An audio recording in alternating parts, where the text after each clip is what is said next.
A man gave a geography teacher directions across a garden path. Okay, I genuinely thought I was being helpful, like, truly, honestly, I did. I'd lived there 6 days, and he proper destroyed my reputation already.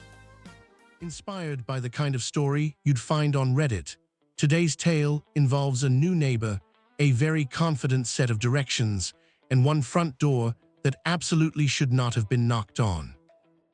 I want everyone listening right now to know I have never been so mortified in my entire life. Proper wanted the ground to swallow me whole. Okay, and I cannot stress this enough, I genuinely thought I was helping. Like, honestly, my intentions were completely pure. Let us set the scene. Sophie had just moved into a new flat on a quiet residential street, the kind of street where everyone knows everyone, curtains twitch when a new car parks outside, and reputations are formed within the first 48 hours. She had been there exactly 6 days. 6 days, 6 lovely, peaceful days. I was doing dead good. I waved at the woman across the road. I'd smiled at the bloke with the dog, proper neighborly behavior.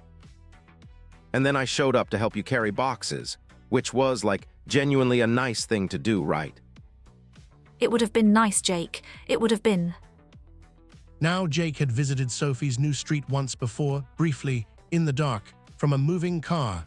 This detail will become extremely relevant. So Sophie texted me saying she'd be out running errands and that her neighbor, the one directly next door, had a spare key and could let me in. Simple. Simple, that's all it was. Go next door, knock, ask for the key. Nout complicated about that whatsoever. Right, and I texted back asking which side, and you said, and I quote, "Turn left out of my front gate." Which is correct. Turn left out of the gate and you're standing right in front of number 14. Dead easy. However, Jake, operating on his one prior visit made in darkness from a moving vehicle, had formed a very specific and very wrong mental map of the street.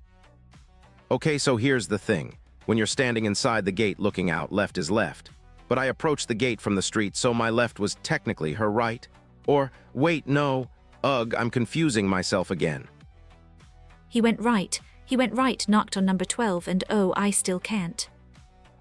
Number 12, not number 14, where Sophie's kind neighbor lived. Number 12, the home of a man named, well, let's just say a man who was not expecting company and who had been having what can only be described as a significant personal afternoon. I knocked on the door and this bloke opens it, and honestly, he looked startled, like really startled. And I said, "Hey, I'm Sophie's friend, I'm here to pick up the key," and he just stares at me.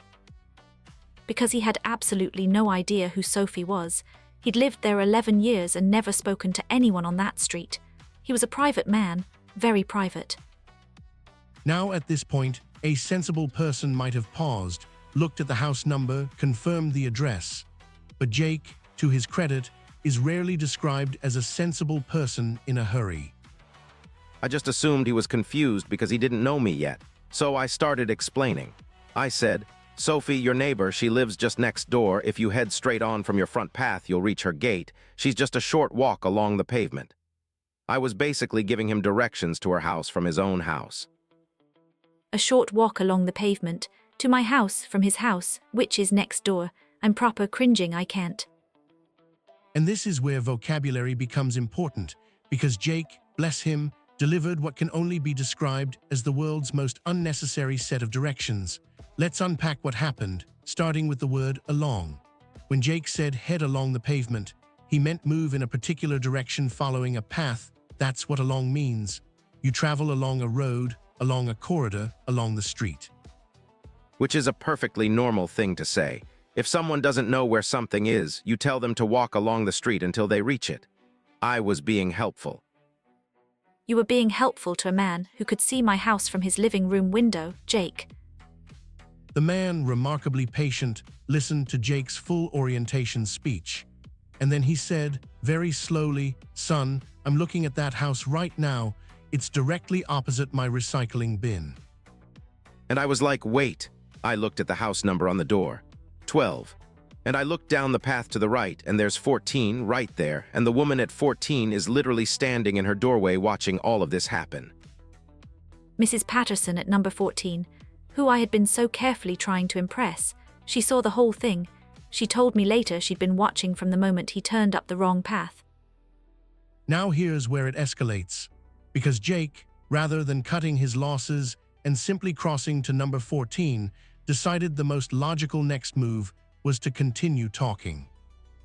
I panicked. I said something like, "Oh right, so if I just go back to the junction of the path and the pavement, then turn right, I'll reach number 14, yeah." Like I was asking him for directions. To leave his own doorstep. The junction of the path and the pavement. It's a garden gate, Jake. It's a gate. You open it and you step out.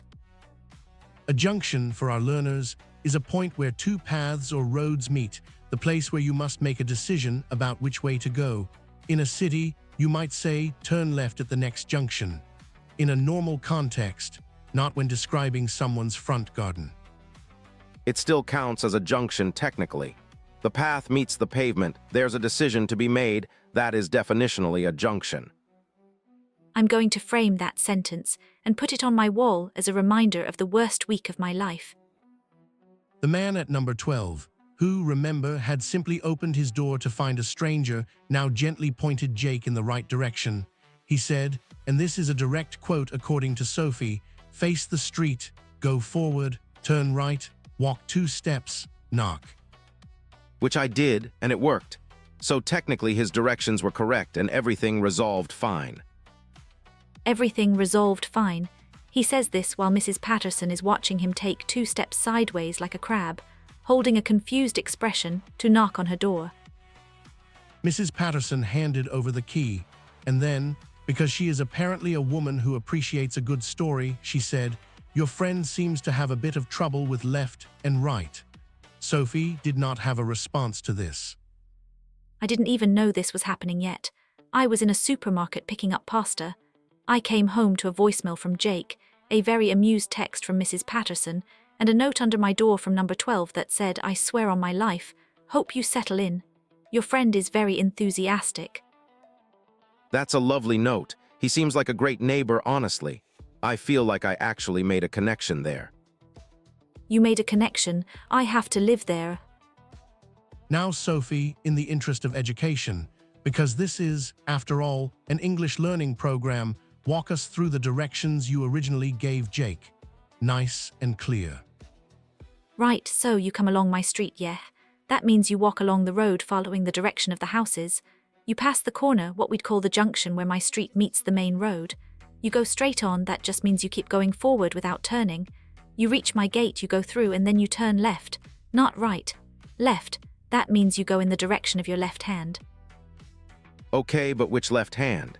That's the whole problem. Your left standing inside looking out, or my left approaching from outside looking in. There's an ambiguity there, Sophie. I'm not taking full responsibility. For what it's worth, and I say this with enormous fondness for Jake, there is no ambiguity. Left is left. Left does not change based on the direction you are facing relative to a gate. Thank you, Oliver. I feel like this is a 2-against-1 situation, and I'm not fully comfortable with it. Let's also revisit a few more of the directions Jake deployed during this encounter.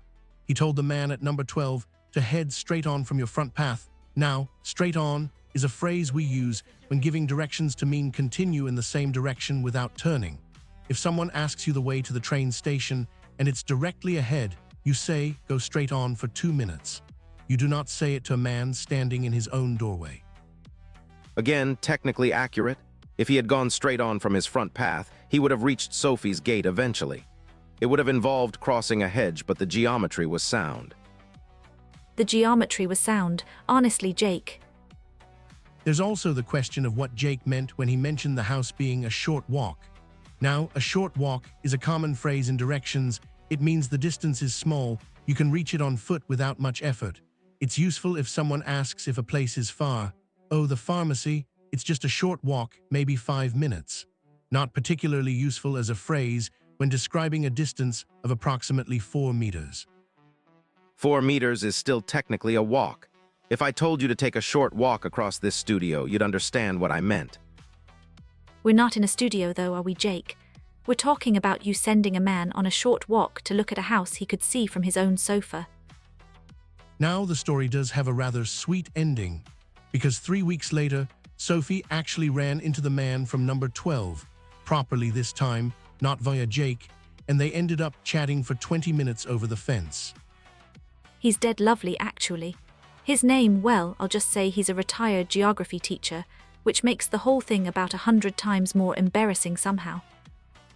Wait, a geography teacher. I gave a geography teacher directions across a garden path. You gave a geography teacher directions across a garden path, yes, and he was very polite about it, which is somehow worse. He apparently told Sophie he'd found the whole thing rather refreshing. She still isn't sure if that was a compliment. I've decided to take it as one and move on with my life. I think the real lesson here is that directions are complicated, and we should all have more compassion for people who get confused, honestly. The real lesson is to never give Jake your address. Before we wrap up, let's quickly collect the direction words we've heard today because they are genuinely useful. You've got along, moving in a direction following a path. Junction, where two roads or paths meet. Turn left and turn right, change direction to the left or right side. Straight on, continue forward without turning. A short walk, a small distance on foot. Head towards, move in the direction of something. Go through, pass through an opening like a gate or a doorway. And pass the corner, go by the point where a road bends or meets another. All of these, used correctly, will get people where they need to go, unlike Jake. That last part was unnecessary, but I'll accept it. It was entirely necessary and also deeply accurate. And that is where we leave today's story, Sophie with a wonderful new neighbor, Jake with a slightly bruised sense of spatial awareness, and a retired geography teacher somewhere on a quiet street, chuckling to himself. If that made you laugh or cringe, honestly, both are valid, drop us a like. It genuinely helps more than you know. And follow us so you never miss another story like this one. There's a new one every single day, and they're dead good, I promise. Subscribe to English Through Stories, new episodes every day, and your English will thank you for it. See you on the next one. Drop us a like. Hit follow and never miss a story. Subscribe to English Through Stories. Find us on YouTube, TikTok, Instagram, and Facebook. See you on the next episode.